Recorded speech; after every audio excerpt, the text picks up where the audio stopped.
Nous amorçons la toute dernière partie de cette émission consacrée à la sécurité et à la lutte contre le terrorisme ici au Cameroun, pays qui est en plein processus électoral avec comme point d'orgue l'élection présidentielle du 7 octobre prochain. Autour de cette table, le professeur Joseph Vincent Touda Ebodé qui représente le candidat Paul Biya, Sam Séverin Ango qui représente le candidat Franklin Ndifo Afanwi, René Bounounou Bakota qui représente le candidat Serge Espoir Matomba et Adamou Yumo Koupit qui représente le candidat Adam Ndam Joya.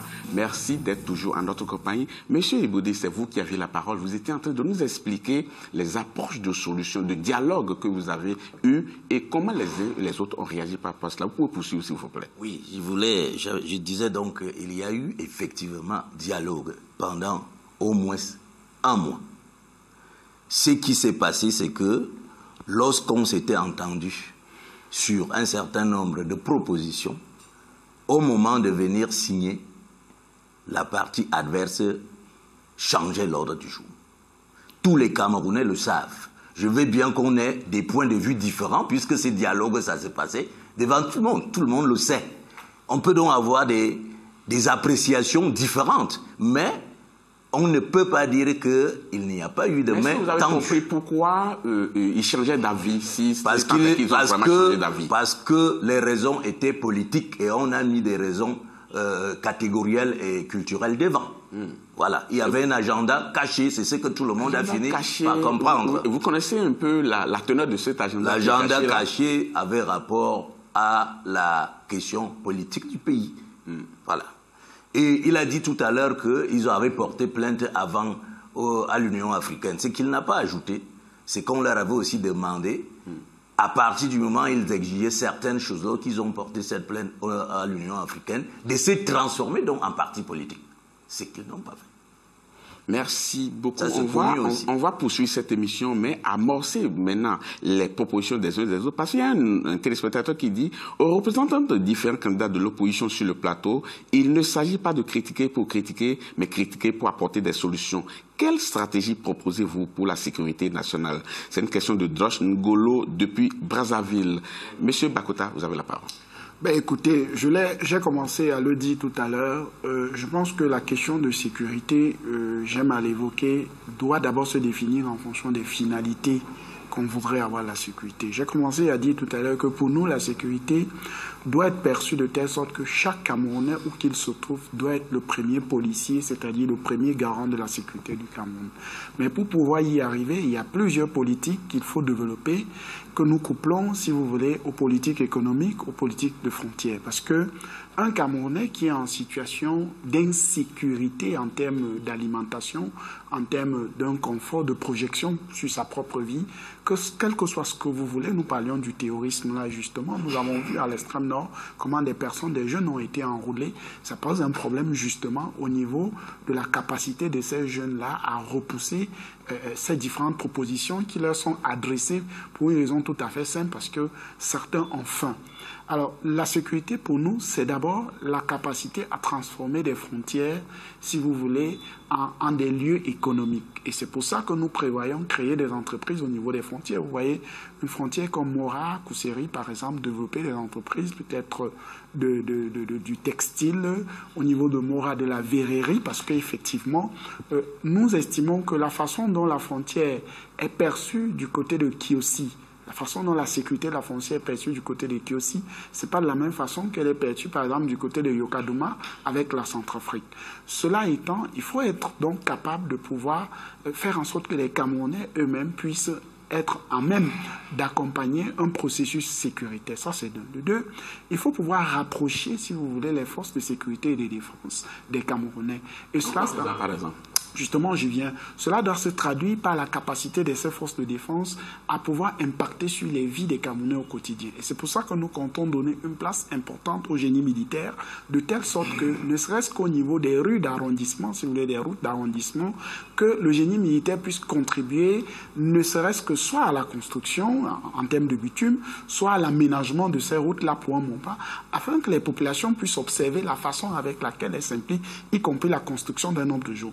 Il y a des choses qui sont faites aujourd'hui, mais elles ne sont pas suffisantes justement pour pouvoir créer une mixtion.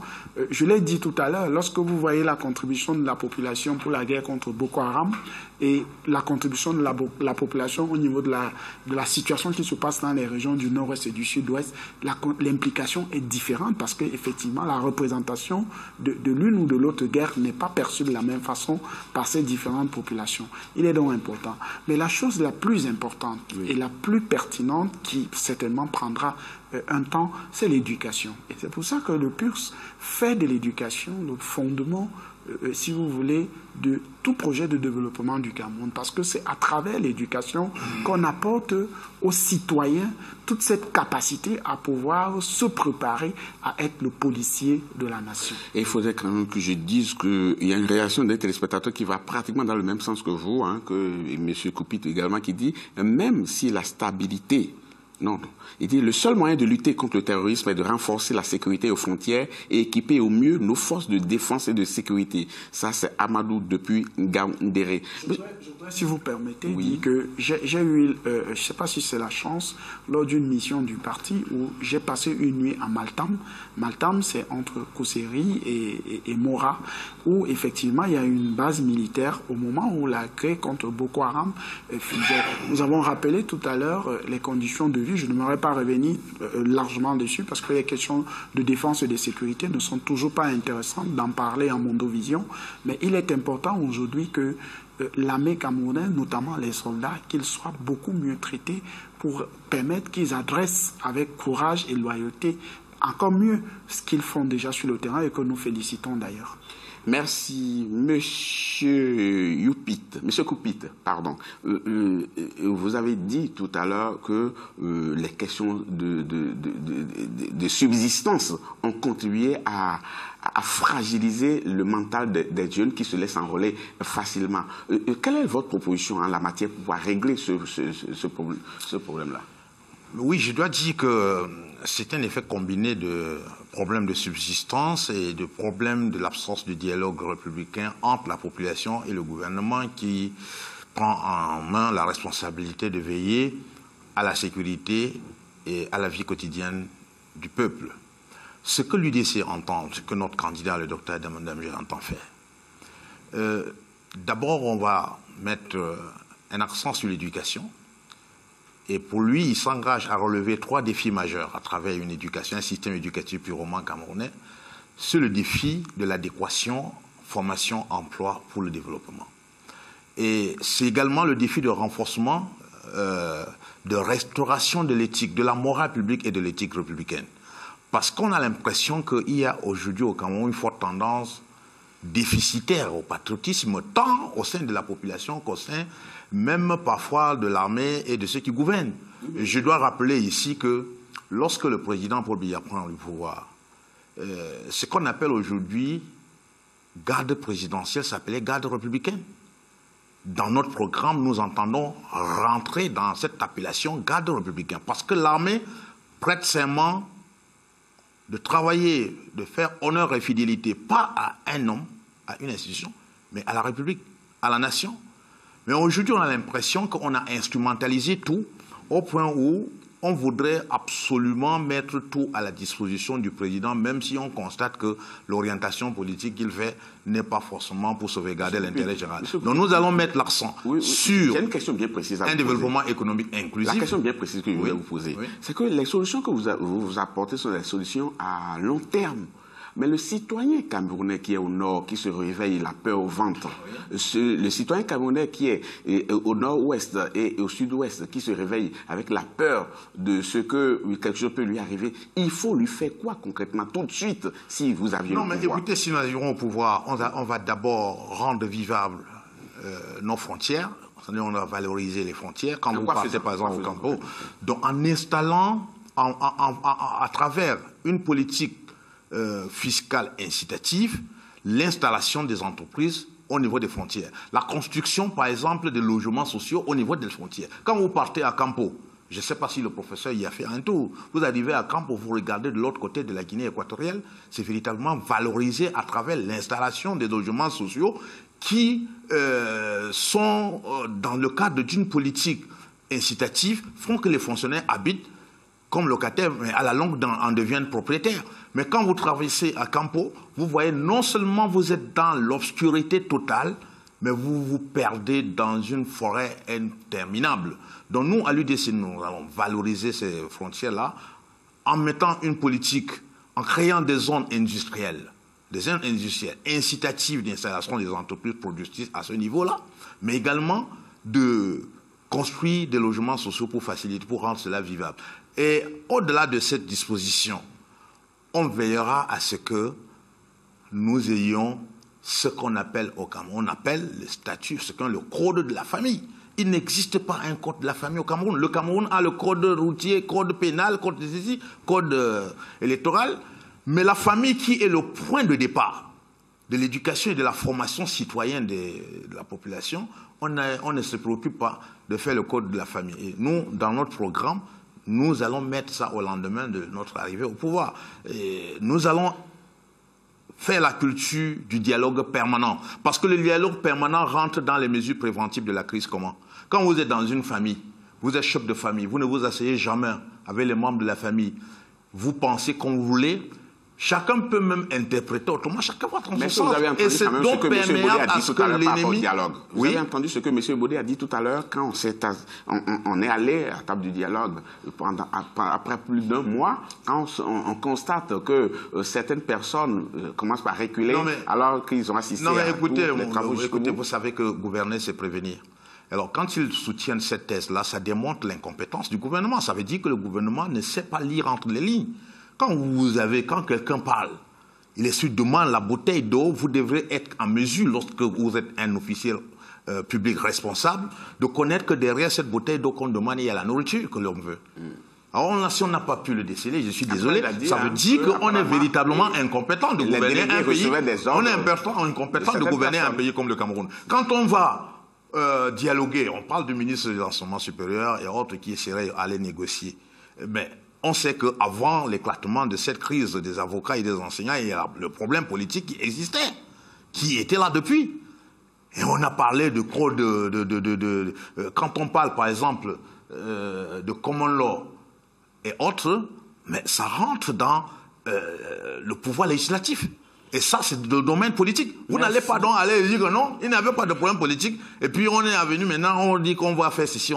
Donc nous, à l'UDC, nous pensons que le dialogue est important dans une famille. Lorsque vous ne dialoguez pas, vous ouvrez la porte à l'ennemi qui va entrer exploiter certains membres de la famille pour les pousser les uns contre les autres. Merci. Monsieur Ango, parlons un peu du dialogue qui, quand même, demeure l'une des solutions maîtresses dans cette crise-là. Et quand on voit l'expérience que vient de raconter monsieur Ntouda Ebodé, est-ce que vous avez une autre approche pour adhérer, de plus inclusive et pour amener tout le monde à adhérer pour qu'on ne s'asseye pas pendant plus d'un mois et qu'à l'arrivée, on aboutisse à rien de concret? Le dialogue dont parle le gouvernement au Cameroun a été du bout des lèvres. J'aimerais que vous puissiez me donner un peu plus de temps que les autres parce que, à la limite, il s'agit vraiment de rentrer dans le fond et sortir de ces débats avec quelque chose de concret au-delà de nos appartenances politiciennes. Quand je l'ai dit en quelques secondes, je voudrais ici quand même revenir sur l'une des formulations que j'ai faites au départ. Sur un plan pratique, au niveau opérationnel, comment réformer l'armée camerounaise pour pouvoir garantir cette sécurité? Il faut à la tête de l'armée un chef d'état-major des armées qui connaît le boulot et qui est présent. On ne connaît pas qui est le chef d'état-major. Alors peut-être René-Claude Meka, le général, on ne le voit pas beaucoup, comme c'est le cas dans d'autres nations. Il faut à la tête de notre force de police quelqu'un... Parce que vous avez félicité les militaires qui sont sur le terrain. S'ils ont fait un travail formidable que vous avez apprécié, c'est qu'ils ont eu de bons chefs. Si vous ne me laissez pas tout le temps aboutir à mon élaboration, je pourrais me perdre. Bon, alors, je vais d'abord dire que à la tête de la police camerounaise également, il va falloir qu'il y ait du sang neuf. On ne peut pas diriger la police alors qu'on est un administratif. Alors que vous avez des gens qui ont fait de très belles formations en cette matière-là. Il y a un gros malaise dans les forces de police camerounaises parce qu'à la tête de celle-ci se retrouve quelqu'un qui a un certain âge et qui n'est pas du corps. Même chose aujourd'hui, la gendarmerie nationale. je vous évoquais le cas de celui qui est à la tête, qui n'est pas du corps non plus. Il va falloir quand même qu'on évite de mettre le malaise dans la plupart de ces corps-là qui sont quand même des professionnels. Ça, c'est vraiment sur un plan opérationnel, comme je l'ai dit. Maintenant, quelqu'un a évoqué tout à l'heure le cas de la défense présidentielle, et moi, j'enchaîne en disant que l'enrichissement qui est à la limite le paradigme essentiel du pouvoir du renouveau a embrassé également les forces de défense au plus haut niveau. Vous avez donc à la garde présidentielle au Cameroun quelqu'un qui a été commandant à ce niveau-là, mais qui est en mesure de vous bâtir un hôtel 4 étoiles dans une région du pays. D'où a-t-il tiré tous ces fonds? Ce n'est pas une digression, mais vous comprendrez ce que j'ai envie de dire aujourd'hui. Il faut une armée, une garde présidentielle qui soit au service, comme il l'a dit, de la République.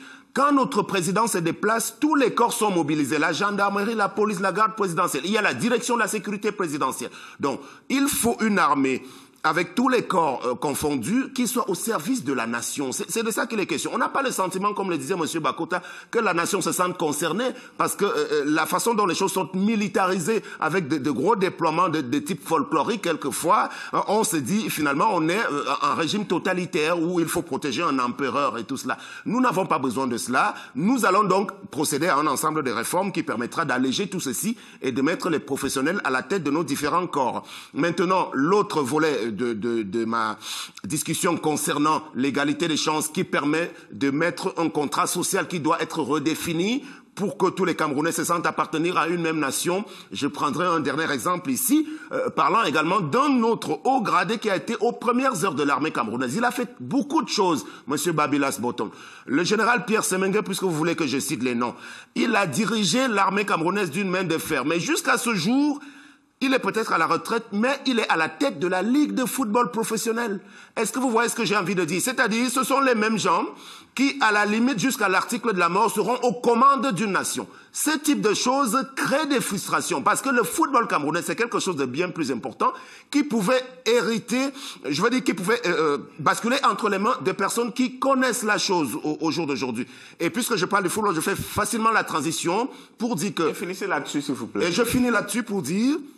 Dans les milieux du sport aujourd'hui également, vous avez un ensemble de choses qui sont complètement ahurissantes. Même dans les milieux de la culture, il n'y a pas de sérénité du tout parce qu'on n'arrive pas à faire en sorte que chacun dans son domaine respectif puisse se sentir à l'aise. Et c'est tout cela qui fait que le contrat social n'est pas solidement implanté au Cameroun et ça peut créer un ensemble de choses qui peuvent déboucher sur des troubles. Monsieur Ebodé, quand on écoute Monsieur Ango, beaucoup de frustration, beaucoup de malaise, est-ce que vous retrouvez à travers tout ce qu'il a dit? Parce que je suis sûr que vous avez des éléments précis à lui répondre.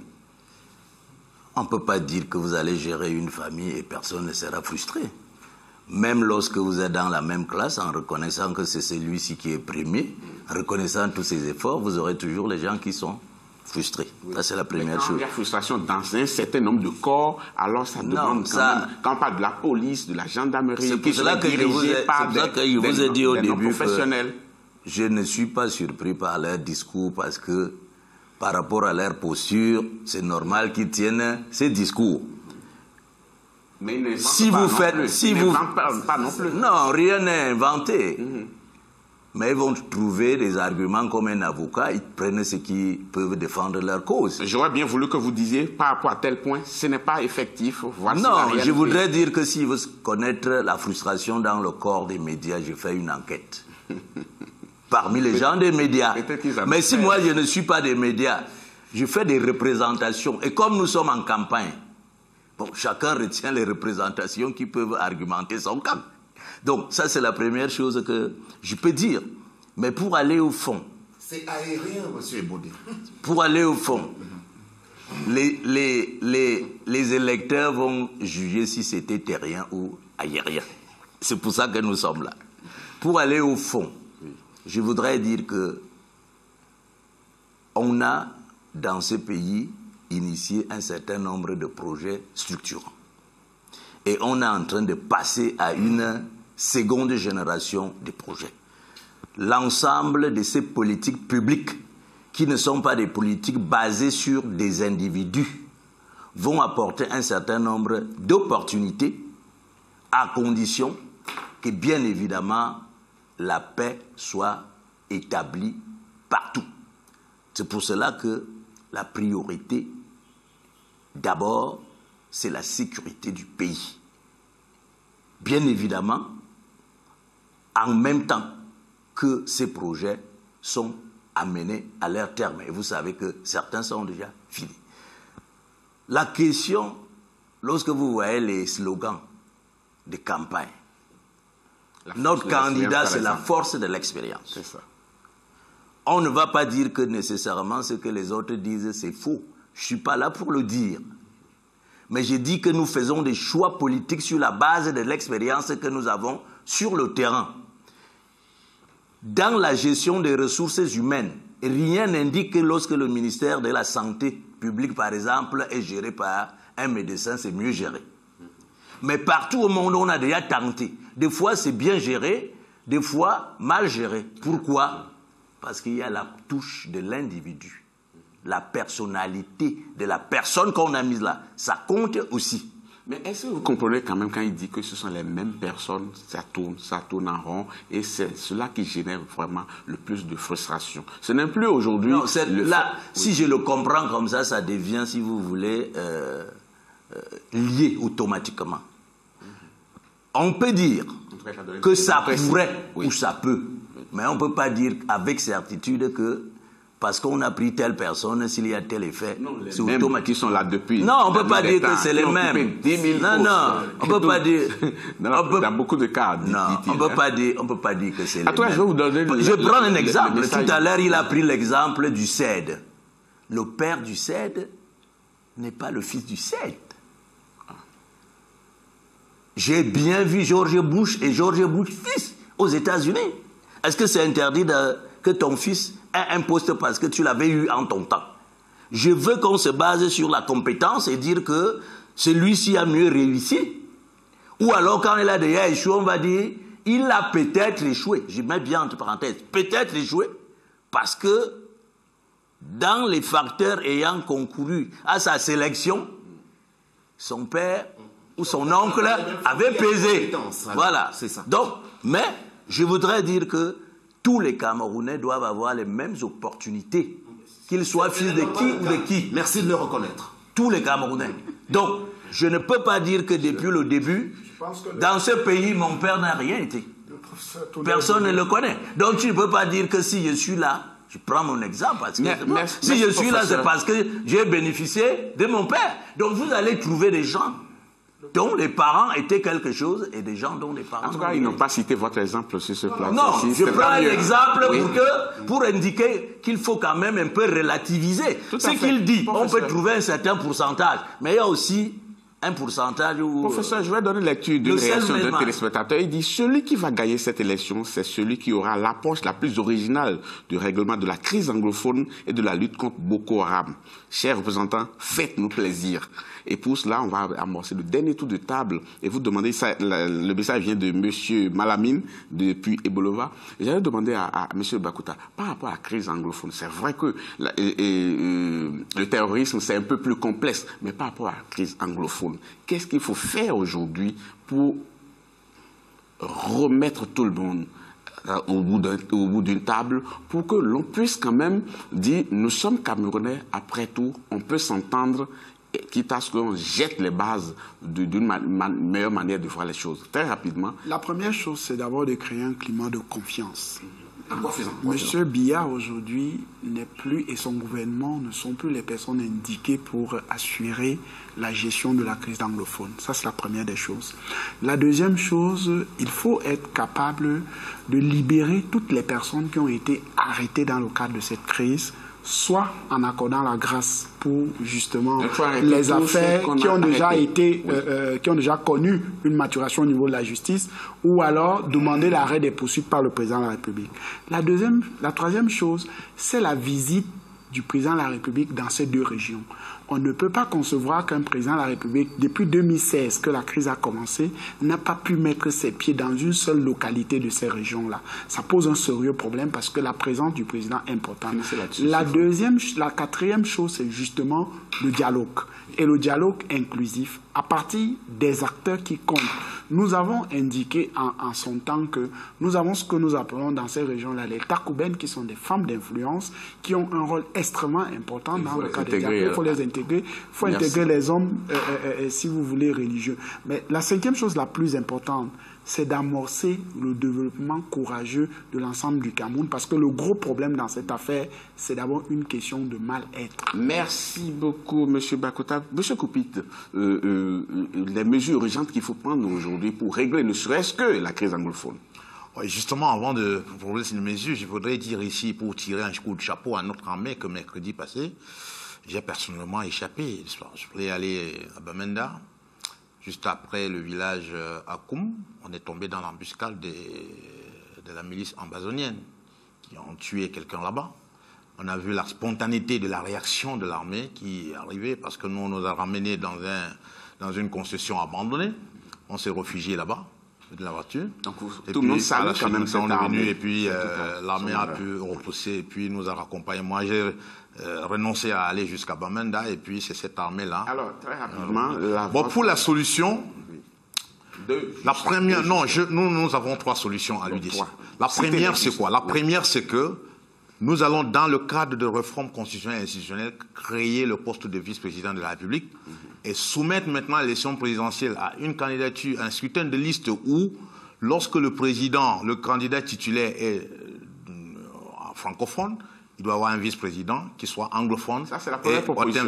Oui. C'est ce que nous ferons. C'est dans notre programme. Oui. Et ensuite, maintenant, sur les mesures opérationnelles pour amorcer et calmer la crise actuelle, nous entendons d'abord jouer sur l'apaisement. Et cet apaisement passera par 2 opérations. La première, c'est l'amnistie de ceux qui sont condamnés dans le cadre de cette procédure. Et la deuxième, c'est l'arrêt de poursuite contre ceux qui sont encore en cours de procédure. Donc, la dernière maintenant, c'est le dialogue. Le dialogue inclusif, parce qu'on aura fait ça, on aura déblayé la solution, le chemin, mettre les gens dans l'esprit d'apaisement pour dialoguer, et nous reviendrons donc dans les accords historiques de 61 à Fumban. On va discuter de la forme de l'État. C'est pour ça que vous verrez dans notre projet de société, nous avons dit en 1993 que nous sommes pour un État unitaire décentralisé, mais dans le cadre de cette élection présidentielle, notre candidat dit que la forme de l'État qu'on va adopter à travers un dialogue républicain sera celle qui tiendra compte de l'histoire et de la culture du Cameroun. Merci beaucoup, M. Koupit. M. Ango, vos propositions en termes de règlement de la crise anglophone. Commençons par dire que nous sommes épris de paix. Nous avons besoin d'une nation qui doit rester debout. Nous sommes respectueux de la légalité républicaine. C'est vraiment sur ce paradigme que nous nous adossons. Mais quand j'ai fini de le dire, je ne suis pas d'accord totalement avec le téléspectateur d'Ebolova, qui est un peu ma région. Parce que l'avenir du Cameroun ne dépend pas fondamentalement de la crise anglophone. Moi je refuse, mon candidat, il est d'ailleurs originaire de Bamenda, de là-bas, mais il refuse d'être étiqueté de la sorte. Il y a vraiment, comme l'a dit, c'est une crise d'un mal-être généralisé. Et à ce niveau-là, il va falloir régler le problème camerounais, c'est-à-dire aller jusqu'au bout des vrais projets. Monsieur Ntouda Ebodé, c'est un mensonge que de dire que vous avez réalisé des projets. La plupart des grands projets, Mekin, Lompanga, Mevele, c'est des éléphants blancs, le port de Kribi, ça n'a jamais abouti. Il n'y a pas d'autoroute, Douala, Yaoundé, tout est délabré. Donc c'est ça le mal camerounais. Il va donc falloir qu'on y aille avec un peu plus de vérité dans la gestion globale des affaires de notre nation. Merci, et c'est comme cela qu'on va restaurer l'équilibre de ce pays qui a été fissuré. Merci, M. Ango. M. Ntouda Ebodé, à vous de conclure cette émission par rapport à, de manière concrète, ce qu'il faut faire maintenant pour ne serait-ce que régler cette crise-là anglophone. Je vais commencer par inviter M. Ango à venir assister à la clôture de la campagne chez moi demain. Il verra bien que l'autoroute dont on parle entre Yaoundé et Douala, ça existe. Cela étant dit, ça existe. Ce n'est pas arrivé à terme. Ce n'est pas arrivé à terme parce que même dans la projection, il n'avait pas été dit qu'en 98, on aura fini. Vous regardez les premiers 60 km qui ont été planifiés, programmés et que tout le monde connaît. On peut les faire. Vous allez voir que c'est goudronné au moins jusqu'à Lobo. Ce goudron continue. Et je vais aller, je l'invite demain. je le prends en charge. Quand il va venir, il aura changé de point de vue. Mais revenons. De la soirée électorale, s'il a accepté l'invitation ou pas. Non, c'est chez moi. Donc je sais de quoi je parle. C'est pour ça que je les invite d'ailleurs tous. Donc cette fois-ci. Vous, il y a des gens qui vivent également à l'abord. Maintenant, on va finir. Je crois que la première chose dans cette crise-ci, c'est qu'il faut que tout le monde admette qu'il est Camerounais. S'il y a des sécessionnistes, ça veut dire que c'est des non-Camerounais. Et l'obligation du président de la République, c'est de faire en sorte que sur le territoire dont il a la charge, il n'y ait pas d'autres drapeaux. Donc, de ce point de vue-là, il y aura toujours la force. Il y aura toujours la force. Maintenant, c'est ce qu'on appelle le maintien de l'ordre partout. Rétablir l'ordre. Maintenant, la question du dialogue dont on parle. Le dialogue porte sur deux communautés qui n'arrivent pas à s'entendre sur un certain nombre de problèmes. L'inclusivité fait en sorte qu'on ne l'entend pas nécessairement de la même manière. Mais ce que je pense, c'est que s'il y a un problème anglophone, c'est par rapport à un problème francophone ou à la domination francophone due au nombre, ainsi de suite. Il ne peut donc pas avoir un dialogue inclusif entre anglophones seulement. Il faut un dialogue entre francophones et anglophones, chacun disant ce qui ne l'arrange pas dans cette communauté, dans un territoire commandé et administré par l'État. Troisième acteur majeur, État, les communautés majeures qui ne se sentent pas en confiance. La décentralisation sera une effectivité désormais, non? C'est donc ça que je voulais dire. Le dernier point d'or, c'est la finalisation de la décentralisation. Mais le préalable, on doit d'abord tous accepter que nous sommes Camerounais. Si nous ne sommes pas Camerounais, alors ceux qui pensent qu'ils ne sont pas Camerounais et installent sur le drapeau, un nouveau drapeau sur le territoire du Cameroun, doivent être ramenés à l'ordre. C'est pour ça que le président de la République a dit... Encore, hein? Non, il y a, ramener à l'ordre, il y a même la force. C'est légal et c'est légitime. Parce que le monopole de la violence appartient à l'État. Le président de la République a dit à Marois l'autre jour qu'il va maintenir la fermeté tout en ouvrant la porte au dialogue. Merci beaucoup, M. Ntouda Ebodé. Merci à vous tous qui avez participé à cette émission. Merci, chers téléspectateurs. Vous qui venez de nous rejoindre, sachez que nous sommes en direct de Yaoundé, au Cameroun, dans le cadre de cette élection présidentielle qui aura lieu le 7 octobre prochain. Et évidemment, vous avez eu beaucoup de débats sur ce plateau. 9 candidats sont en liste, mais aux dernières nouvelles, le candidat Akere Mouna s'est désisté ce jour au profit ou bien en faveur du candidat Maurice Kamto, dont il faut prendre en compte. S'il y a d'autres nouvelles, nous vous en donnerons.